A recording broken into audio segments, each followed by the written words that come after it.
있습니다.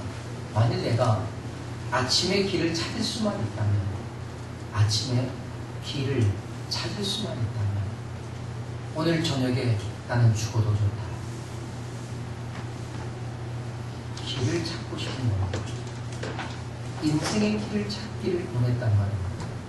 석가모니는 그 인생의 참길이 무엇이냐, 그래서 그 길을 찾기 위해 가출했고 10년간을 방황했지만 길을 찾을 수가 없었다고 했습니다.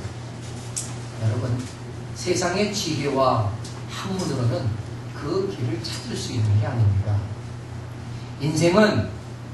인생이 가야 할 참 길을 찾지 못할 때 방황합니다. 방황하는 거예요. 여러분, 인생의 길은 그 인생을 지으신 하나님께서 준비해 놓으셨다는 사실을 우리는 알아야 합니다. 예수님, 내가 길이요 진리요 생명이다 라고 말씀하시면서 방황하는 인생들을 평안으로 이끌어 주셨습니다. 그래서 예수님을 만난 사람들마다 그들의 인생의 방황을 접습니다.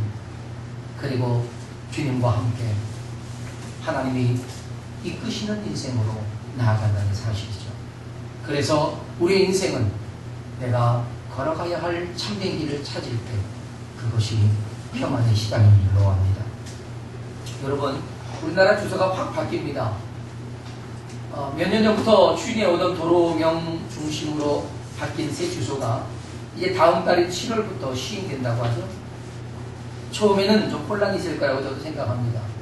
그러나 차츰 정착이 되면요, 새 주소지가 길을 찾기엔 이전 주소지보다 훨씬 더 편리할 것입니다.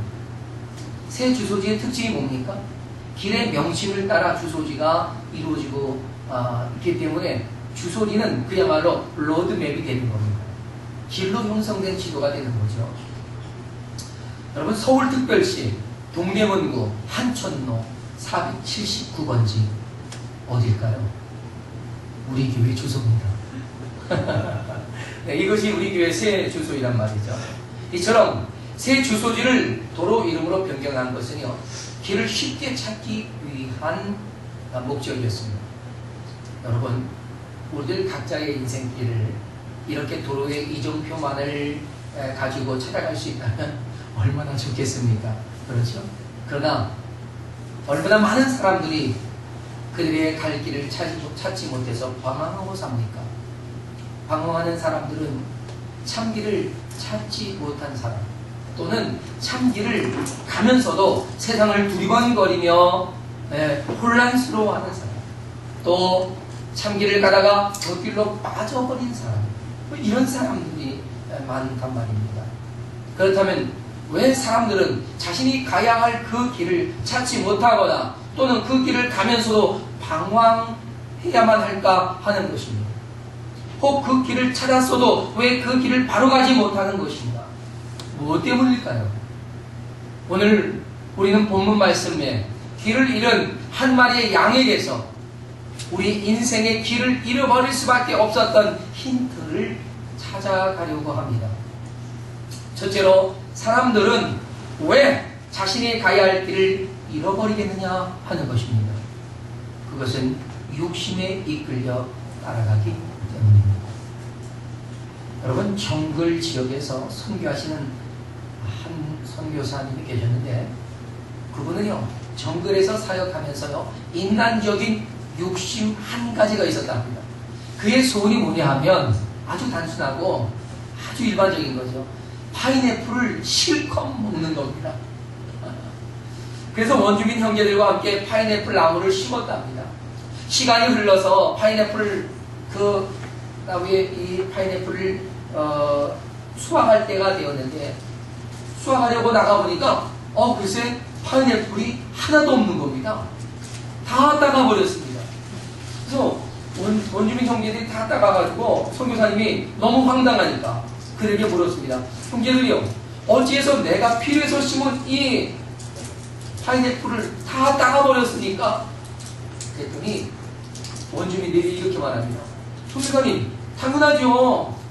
우리가 심었는데 우리 소유죠. 그러더랍니다. 네? 그랬더니 아니, 정글 법칙에는요, 심은 사람이 주인입니다. 그러더랍니다. 이게 정글 법칙이에요. 그래서 어이가 없어서 선교사님이 그래요?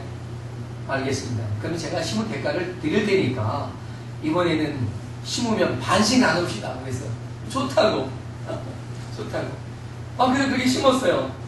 그리고 또다시 열매가 맺을 때가 돼서 거두려고 하니까 또 하나도 없는 거예요. 화가 난 선교사님이 원주민들에게 안 되겠다고, 당신들하고는 일을 못 하겠다고, 내가 세운 이 간이병원도 이제 오늘부터 문을 닫겠다고 위협을 합니다.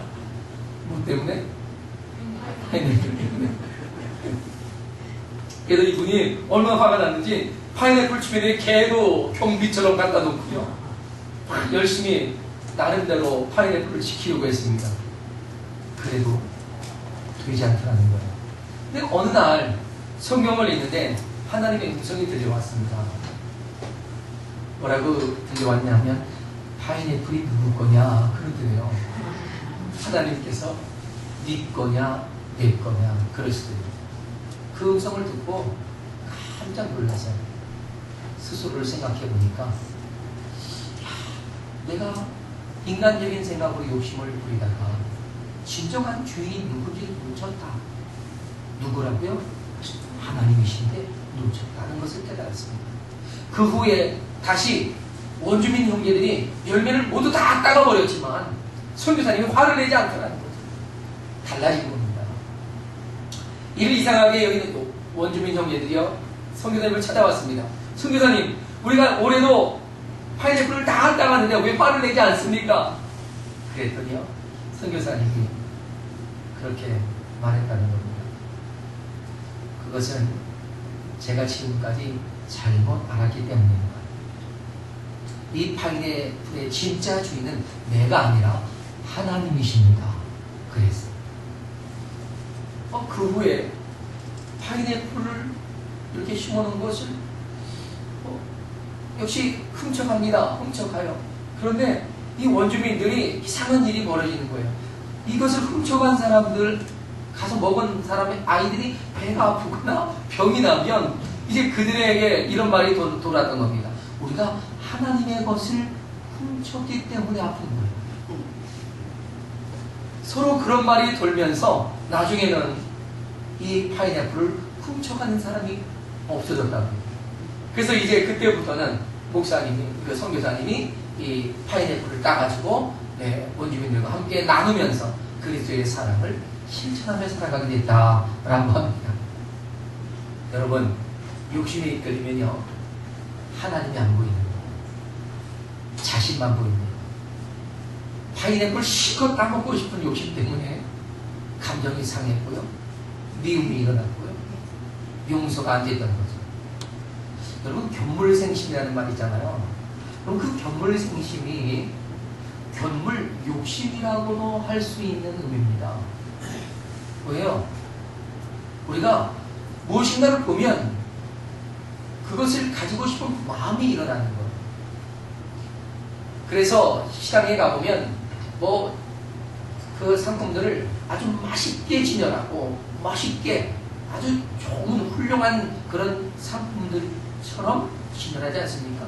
그래서 그것을 보고 소유하고 싶은 마음이 일어나는 거죠. 이것처럼 우리가 눈으로 보면 욕심이 일어나게 되어 있다 하는 겁니다. 여러분, 우리의 오감 중에요, 이 눈으로 보는 이 시각, 이거는 욕심을 일으키는 아주 중요한 일을 합니다. 그러니까 우리가 봄으로써 우린 욕심이 일어나게 되는 거죠. 여러분, 아이를 데리고 마트에 가보세요. 난리입니다. 마트에 가면 아이들이 신나는 게 얼마나 많습니까? 저도 신나는데. 맛나는 것을 공짜로 주는 시식코너 절대로 안 빠집니다. 맛있으면 2번 돌고 3번 돌고, 그리고 거기서 한 끼니 해결하고. 또 우리 아이들의 눈을 빼앗아 버리는 코너가 있는데 그게 애완동물 코너입니다. 토깽이, 거기에 또 무슨 이 생쥐 같은 거 있잖아요. 하여튼 별의별 게 다 있습니다. 그냥 거기 가면 좋아가지고요, 그냥 어쩔 줄 몰라요.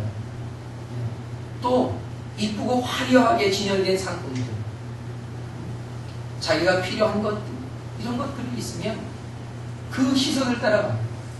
저는 저희 집사람과 남대문 시장, 동대문 시장 가면요, 내가 늘 긴장이 됩니다. 5분 후에 없어집니다. 어린아이 같아서요, 집사람은 막 여기 있고 저기 있고 하면 그냥 그 쫓아갑니다. 야, 미안하다. 이러거든요. 저는 좀 키가 좀 큰 편 아닙니까? 그래서 이렇게 뒤꿈치 딱 들고 살핍니다. 어딨나 하면 저쪽에서 그냥 쑤셔거리고 있어요. 네. 사람들은요, 눈의 마음을 빼앗깁니다. 저는 아이들이 이 흥미로워하는 것을 향해서 끌려가고 있는 것. 그러다 보면 종종 아이들 잃어버리는 일 있잖아요. 여러분, 그러다 한바탕 소동도 일어나죠? 놀이동산 같은 데 가보면요, 우리가 심심찮게 들을 수 있는 게 길 잃어버린 아이에 대한 이 찾는 광고 멘트입니다. 그러다 보면 부부싸움도 일어나고요, 심할 때는 정말 아이를 잃어버리기도 합니다. 오늘 여러분 칼럼에 제가 쓴 그 내용을 보면 우리나라에서요, 이 외국으로 입양하는 아이들이 굉장히 많잖아요. 이 아이들이 그냥 버려진 아이도 있지만 잃어버린 아이들도 이렇게 입양되어져 간단 말입니다. 그러니까 이런 그 눈에 의한 욕심이 아이를 잃어버리게 하는 그런 지경까지 이른다 하는 것이죠. 그렇다면 어른들은 다릅니까? 어른은 그렇지 않나요? 여러분, 성경에서도요, 욕심을 잉태하면 죄를 낳는다고 증거하고 계십니다. 이 말은 욕심을 가지면 길이 아닌 곳을 향해 간다는 거예요. 어른들도 욕심을 가지면 길이 아닌 곳을 향해 갑니다. 길이 아닌 곳을 향해 가는 거, 그게 죄란 말입니다. 하말티아. 이거는 관역에서 화살이 벗어난 거죠. 화살을 쏘면 관역을 향해 쏘는데 관역에 맞아야 되는데 이게 가다가 바람 타고 날아가 버립니다.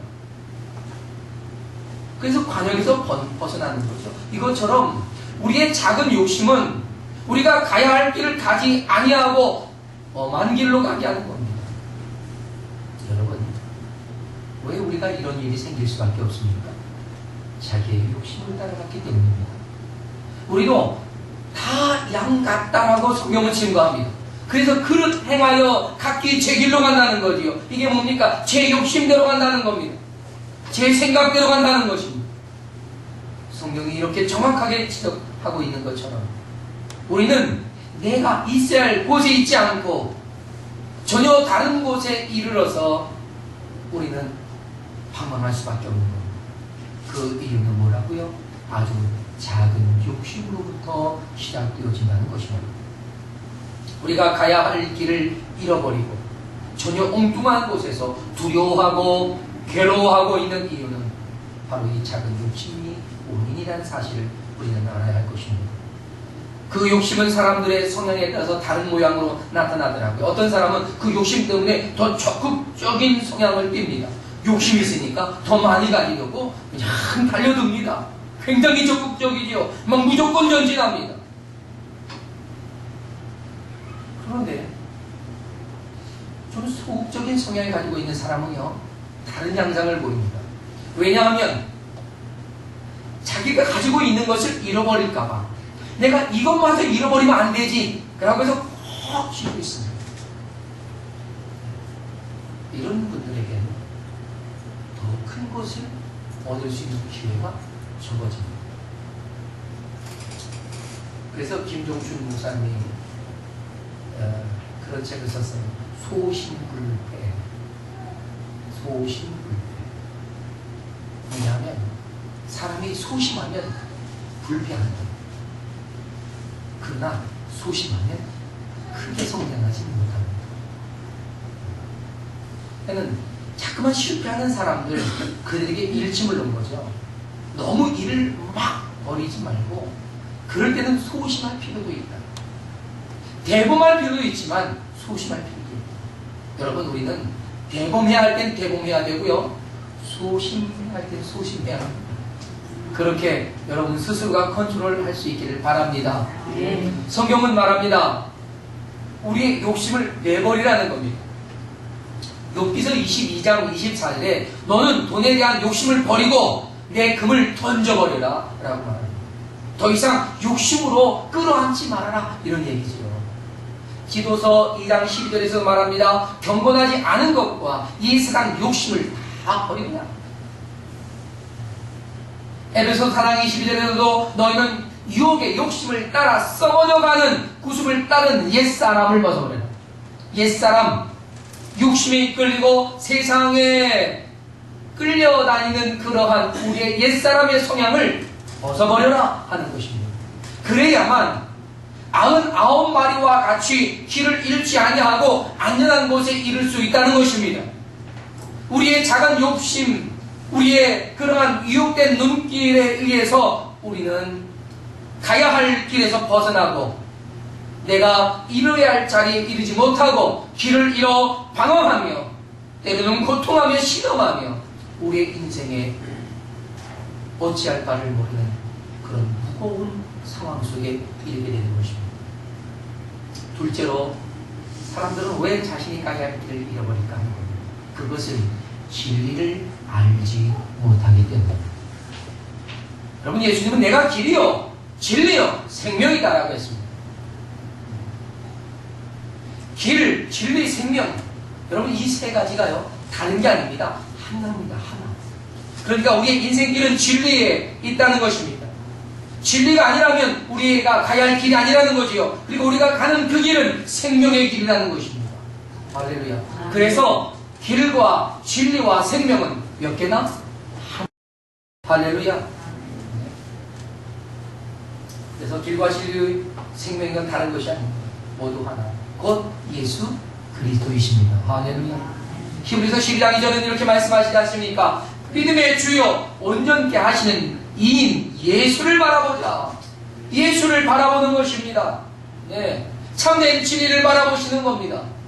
믿음의 주가 되시고 우리를 온전케 하시는 그분을 바라보는 겁니다. 그는 그 앞에 있는 기쁨을 위하여 십자가를 참으사 부끄러움을 개치 아니하시더니 하나님 보좌 우편에 앉으셨느니라. 할렐루야. 여러분, 우리가 봐야 할 진리 되신 예수 그리스도는 믿음의 주요 온전케 하시는 분이신 겁니다. 우리들의 길을 이끄시고 승리하게 하시는 분이란 말이지요. 우리가 인생에서 성공하기를 원한다면 우리는 예수님을 바라봐야 합니다. 그분을 따라가야 한다는 것입니다. 예수님은 우리의 삶을 이끌어 가시면서 하나님, 예수님은 그 예수님 앞에 있는 그 큰 기쁨을 위해서 십자가의 그 고난을 참아내셨던 것을 보고 우리도 하나님이 이끄시는 그 길 가운데 있는 거룩한 영광을 바라보며 지금의 고난과 어려움과 힘겨운 일들을 이겨내야 한다 하는 것입니다. 할렐루야. 그래서 그 십자가를 참았기 때문에 주님의 기쁨을 얻으실 수 있었던 것처럼 여러분도 우리의 삶에 버겁고 힘겨운 환경의 때를 이겨내면 반드시 하나님의 축복의 때가 이를 줄로 믿습니다. 여러분, 하나님께는 영광이 되고요, 인생에게는 구원의 길이 되는 것입니다. 우리 인생에서 예수 그리스도를 놓치면 인생이 가야 할 길을 잃어버리는 거예요. 나침반을 잃어버린 것과 같아요. 여러분, 철로 역정의 저자 존 버년 아시죠? 그가 인생과 영혼에 대한 의문이 자기 마음에 일어나기 시작했을 때 그는 이런 결심을 했답니다. 내가 구원을 받기 전까지는 이 진리를 확실히 알기 전까지는, 그리고 하나님의 아들인 예수님을 분명히 깨닫기 전까지는 내가 먹지도 않고 살지도 않으리라. 아니, 이 문제를 해결할 때까지는, 아니, 이 문제를 해결할 수가 있다면 나는 지구 어디라도 가겠다, 무엇이라도 하겠다 라는 그런 결심을 가졌답니다. 그 결심을 가졌던 그때에 예수님 마침내 그 존 버년에게 예수님의 모습을 보여줬고 진리를 깨닫게 했습니다. 그래서 그 존 버년은요, 주님을 찾은 그 놀라운 감격을 기록해서 바로 철로역정을 남긴 것입니다. 여러분, 그 책에 나타난 기독교도 그는 사실 자기 자신의 모습이면서요, 또 진리를 찾아 순례하고 있는 순례자들을 의미하는 그런 대상입니다. 근데 그들은 참으로 많은 고난과 고통을 경험하면서 하나님의 아들을 만나고 하나님 나라를 소유하고 또한 위대한 주의 진리를 체험합니다. 이 철로 역정에서 크리스찬이라고 하는 이 주인공은요, 순례의 여정에서 여러 명을 만나죠. 근데 그가 그 중에 신실이라고 하는 사람과 소망이라고 하는 사람을 만나서 그 두 사람과 함께 길을 갑니다. 그러다가 정말 의미 없는 어떤 박람회에 들어가게 되었는데요, 장사꾼들이 그냥 그에게 와서 별로 유익하지 않은 물건들을 막 사라고 합니다. 네? 그러니까 우리 인생에서 그다지 가치 있지 않은 것들에게 우리가 마음 빼앗기고 시간 낭비하고 하는 그런 것들을 기록하는 것이죠. 그래서 그 지역을 지나갈 때는 그들이 길을 막고 지나갑니다. 길을 막고 애써서 지나가죠. 그런데 한 장사꾼이 이렇게 묻습니다. 도대체 당신들은 무엇을 사기로 나십니까? 라고 물었을 때 그들이 이렇게 말합니다. 우리는 진리를 사기 원합니다. 할렐루야. 아멘. 뭘 원한다고요? 진리를 원한다는 것입니다. 그들은 말합니다. 그 진리를 얻어 잠시 있다가 없어지는 그런 것이 아니라, 오늘 있다가 내일 없어지는 것이 아니라, 물질이 아니라 내 인생에 대한 답을 얻기 원한다라는 것이었습니다. 여러분, 그들은 허무한 이 땅에 그 무가치한 것들의 마음을 빼앗기지 않고 영광스러운 진리를 얻어서 그들이 참된 길을 가고 싶었던 것입니다. 여러분, 그리고 그들은 만납니다. 예수 그리스도. 할렐루야. 아멘. 그분이 길이요 진리요 생명이라는 사실을 깨닫게 되는 거죠. 하나님께서는 예레미야 29장 13절에서 이렇게 약속하셨습니다. 약속하신 겁니다. 너희가 전심으로 나를 찾으면 나를 만납니다. 아멘. 너희가 전심으로 나를 찾고 찾으면 나를 만납니다. 약속입니다. 나를 찾으라. 그럼 내가 만나주겠다. 내게 부르짖으라. 내가 응답하겠다. 할렐루야. 아멘. 그렇습니다. 우리는 하나님을 만나야만 합니다. 나를 구원하시려고 친히 십자가에 달리신 예수 그리스도를 만나야 합니다. 그리고 그를 바라보고 따라가야 하는 거죠. 그러면 우리가 잃어버렸던 그 인생의 참된 길을 다시 되찾게 될 줄로 믿습니다. 아멘. 셋째로, 사람들은 왜 자신이 가야 할 길을 잃어버리느냐 하는 것입니다. 그것은 오늘 장로님의 기도에서도 나왔지만 사명을 놓쳤기 때문입니다. 사명을 놓쳤기 때문에 그들은 가야 할 길도 잃어버리는 것입니다. 고대 기독교 시대, 고대 시대에 이런 전설이 있었습니다. 그러니까 예수님께서 지상의 사명을 다 감당하시고 승천하셨을 때 천사들과 천상에서 이야기를 나눴답니다. 그러다가 천사들은 예수님이 십자가에 못 박히신 것을 가지고 너무 가슴 아파하면서 어떻게 그렇게 하실 수 있었습니까? 그래서 막 그냥 했다는 거죠. 그때 주님께서 천사들은 주님께 물었답니다. 주님, 그러면 주님께서 담당하셨던 그 사명을 이제는 누가 계속해서 담당하게 됩니까? 그랬답니다. 그랬더니 예수님이 요한, 베드로, 야곱이 할 것입니다. 그랬어요. 그랬더니 천사들이 만약 그들이 실패하면 누가 합니까? 바울, 바나바, 마태가 할 것이요. 그랬습니다. 천사들이 또 묻습니다. 그럼 예수님, 그 모든 사도들이 그 사명을 다 감당하지 못하면 어떻게 되죠? 그때 예수님이 천사들을 바라보면서 이렇게 말합니다. 다른 방법은 없어. 다른 방법은 없어. 사도들이 그 상을 감당할 수 없다면 다른 길은 없어. 그렇게 말씀하시면서 고개를 흔드셨다는 거예요. 여러분, 그렇습니다. 사명을 감당하지 못하면 길은 굽는 거예요. 우리가 가야 할 길도 잃어버릴 수 있지만 복음이 가야 할 길도 잃어버릴 수 있습니다. 우리가 지금까지 2000년 동안 복음이 멈추지 아니하고 어떠한 박해, 어떠한 고난, 어떠한 환란이 왔어도 끊어지지 아니하고 이어질 수 있었던 것은 하나님의 거룩한 성도들이 그 사명을 감당하면서 목숨을 내어놓고 피를 흘리기까지 사명을 감당했기 때문에 지금 여기까지 이르게 된 줄로 믿습니다. 아멘. 그 사명을 감당하지 못하면 세상은 방황과 혼돈 속에 빠져듭니다. 주는 나의 피난처라는 책을 쓴 코리 텐 붐이라고 하는 독일인이 있습니다. 그는 이 책을 통해서 전 세계에 큰 감동과 영향을 끼친 작가입니다. 근데 그분의 간증 속에 실린 아주 감동적인 한 토막의 이야기가 있습니다. 코리 텐 붐은요, 그 온 가족이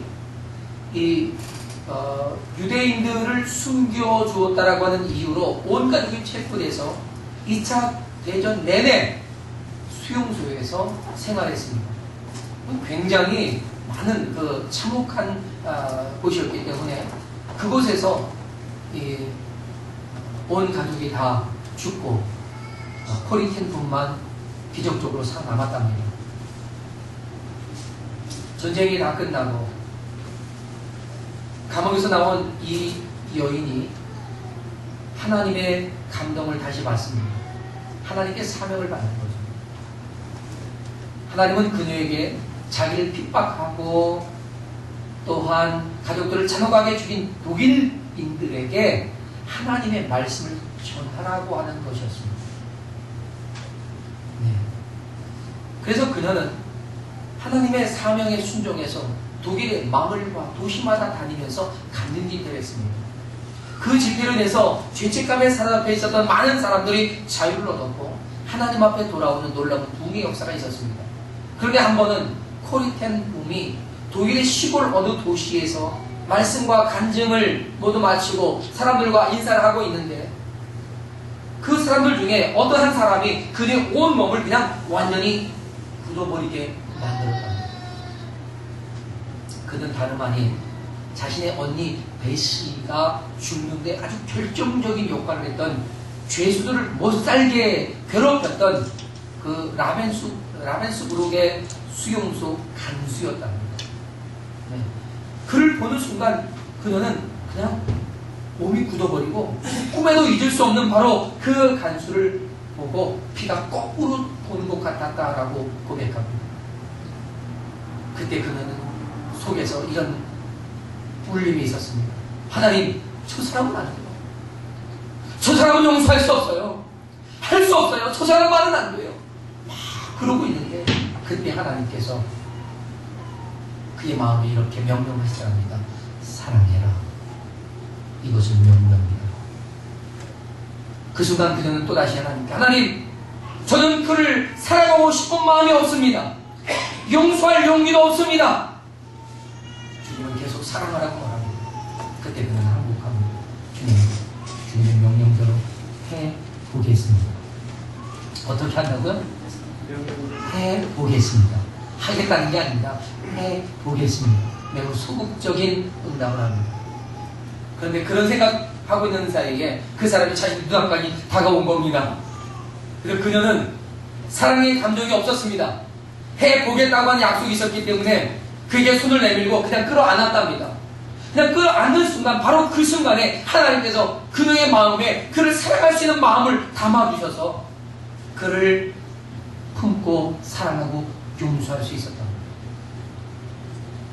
사랑할 수 없었지만 하나님의 명령에 순종해서 그를 안는 그 순간에 사랑할 수 있는 능력을 하나님께로부터 받았다는 거죠. 할렐루야. 우리 인생은 받은 사명을 따라 그 길을 가는 겁니다. 힘들다고 할 수 없다고 거절할 수 있는 그런 것이 아니란 말입니다. 하나님의 명령이기 때문에, 사명이기 때문에 해야 하는 겁니다. 우리가 평생 해야 할 일이 있고 평생 일을 할 수 있는 곳이 있는 사람은 행복한 사람이라고 했습니다. 우리가 평생 해야 할 일이 뭡니까? 사명입니다. 또한 우리가 평생 일할 수 있는 곳이 어디입니까? 사명입니다. 송산교회예요. 세계 중보기도 센터인 줄로 믿습니다. 이 사명을 깨닫는 저와 여러분이 행복한 인생이 될 줄로 믿습니다. 이것을 깨닫는 분은 세상에서 가장 행복한 인생을 살아가는 분이라는 거죠. 이제 우리가 끝으로 주목해야 할 오늘 성경 본문의 중심 메시지가 있습니다. 그것은 우리가 가야 할 길을 인도하시는 분이 계시다라는 것입니다. 그분이 누구죠? 예수 그리스도이십니다. 내가 곧 길이요 진리요 생명이라고 선하신 예수님, 그분을 따라가는 것입니다. 우리를 죄와 사망에서 구원하신 주님의 십자가를 지신 그 예수님, 그 예수님을 따라가는 겁니다. 예수님께서는 길을 잃고 두려움에 떨면서 신음조차 내지 못할 만큼 탈진한 우리를 친히 찾아오셨습니다. 그리고 거친 길을 헤치며 오시느라고 온 손에 상처 투성이인 그 손을 우리에게 내밀면서 이렇게 말씀하십니다. 나의 사랑자, 나의 어여쁜 자야, 일어나 함께 가자. 겨울도 지나고 비도 그쳤구나. 나의 사랑, 나의 어여쁜 자야, 일어나 함께 가자. 바위 틈 낭떠러지 은밀한 곳에 있는 나의 비둘기야, 내가 네 얼굴을 보게 해다오. 너의 소리를 듣게 해다오. 우리를 찾아오신 주님의 이 애틋한 음성, 피로 얼룩진 주님의 손이 지금 저와 여러분 앞에 보여지고 있는 줄로 믿습니다. 주님께서 그 길을 우리와 함께 가기를 원하십니다. 우리가 우리 인생의 길을 어디로 가야 할지, 나이가 어리든 연세가 높으시든 우리가 무엇을 해야 할지, 어디로 가야 할지 종잡을 수 없는 기막힌 문제들 앞에서 주님은 우리의 갈 길을 아시고 나를 찾아오신 것입니다. 욥은 이렇게 고백했습니다. 욥기서 23장 10절에 그러나 내가 가는 길을 그가 아시나니 그가 나를 단련하신 후에는 내가 순금같이 되어 나오리라. 할렐루야. 아멘. 그렇습니다. 하나님만이 우리의 갈 길을 아시는 겁니다. 그래서 고난이 있고 그래서 우리의 결단이 필요한 것입니다. 사도행전 2장 28절은 우리에게 이렇게 증거하지 않습니까? 주께서 생명의 길을 내게 보이셨으니, 할렐루야. 아멘. 생명의 길을 내게 보이셨으니 주 앞에서 내게 기쁨이 충만하게 하시기로다. 할렐루야. 아멘. 주께서 이끄시는 그 생명의 길이라는 말씀입니다. 결코 망하는 길이 아닙니다. 사망의 길이 아닙니다. 생명의 길이에요. 기쁨의 길이에요. 행복이 충만한 길인 줄로 믿습니다. 그 길은 작은 고난이 있습니다. 작은 역경이 있을 수 있습니다. 그러나 두려워하지 마십시오. 보장된 하나님의 은총의 길인 줄로 믿습니다.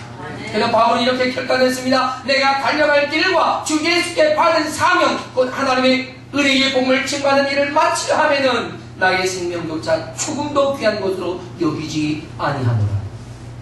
내가 가야 할 길을 가는 것, 이것은요 그리스도인이 갖는 행복입니다. 그 길을 가는 우리에게는 주님의 약속과 보장이 있습니다. 세상 끝날까지 너희와 함께하리라. 할렐루야. 아멘. 세상 끝날까지 저와 여러분과 함께 하시겠다는 주님의 약속이, 보장이 있는 것입니다. 길 잃어 방황하는 인생에게 찾아오신 예수님, 사망의 구렁텅이 속에 빠져진 우리를 건져주셨단 말입니다. 주님의 그 두 어깨에 우리를 올려매고서 휘파람을 불며 신이 나게 비탈길을 내려가시면서 즐거워하신 그 주님, 함께 우리는 우리의 인생길을 이제 비로소 그 평안함을 되찾고 주님과 함께 갈 수 있는 것입니다. 우리가 그 주님의 손을 내밀어 잡기만 한다면, 주여 나의 길을 지도하시고 인도해달라 하고, 내가 잃어버린 것을 두려워하지 아니하고 내가 잃어버린 것을 아까워하지 않냐고 예수 그리스도 주님을 얻는 것으로 기뻐하면서 평안히 주의 이끄시는 길을 가겠다고 함께 결단한 저와 여러분 될 수 있기를 주님의 이름으로 축원합니다. 아멘. 다 같이 자리에서 일어나셔서 함께 기도하십시다. 인생의 길을 잃은 나의 길을 다시 지도해달라고 기도하십시다. 주님, 내가 어디로 가야 할 바를 알 수 없습니다. 주여 나의 길을 지도하시고 나의 어리석음을 일깨워달라고, 나의 불안, 나의 두려움을 주님 평안으로 지켜달라고, 내가 잃어버릴까 걱정하지 아니하고 두려워하지 아니하고 내가 이 땅의 모든 것을 다 잃어버릴지라도 주님과 함께 가는 그 즐거움을 누릴 수 있도록 도와달라고 기도하십시다. 어리석은 인생에게서 복된 길로 이끌어 주시도록 기도하십시다. 무엇보다 이제는 그 길을 잃어버리지 아니하고 그 작은 욕심 때문에 주님 대신 예수 그리스도를 따라가지 못하는 어리석은 일이 없도록 우리 이 시간 결단하며 주님 앞에 나의 길을 치료해달라고 기도할 수 있기를 바랍니다. 기도하